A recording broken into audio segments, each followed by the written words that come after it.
Ang Diwata ng Karagatan. Kwentong Bayan ng Ilocos.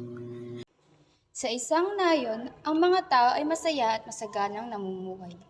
Mapagpala ang kalikasan sa kanila. Ang pangunahing hanapbuhay nila ay ang pangingisda. Sagana sa maraming isda ang karagatan. May isang diwatang nagbabantay at nag-aalaga sa mga isda at ito'y nalalaman ng mga taga-nayon. Ngunit may mga taong sakim. Ibig na lang makahuli ng maraming isda upang magkamal ng maraming salapi.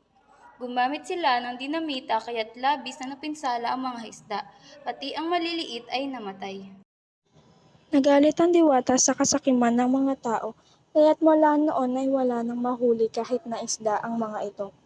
Naghirap at nagutom ang mga ito at naging pangit na rin ang karagatan, na dating sakdal sa ganda. Nagpulong ang mga taga-nayon at nagpagpasyahan nilang humingi ng tawad sa diwatang nangangalaga sa karagatan. Nakiusap din silang ibalik na ang dating ganda ng karagatan at gayon din ang mga isda. Nangako sila na hindi nagagamit ng anumang makakasira sa kalikasan. Mula nang sila'y humingi ng tawad sa diwata, ay bumalik na ang ganda ng karagatan at muling dumami ang mga isda. Nanaganang muli ang kabuhayan ng mga tao.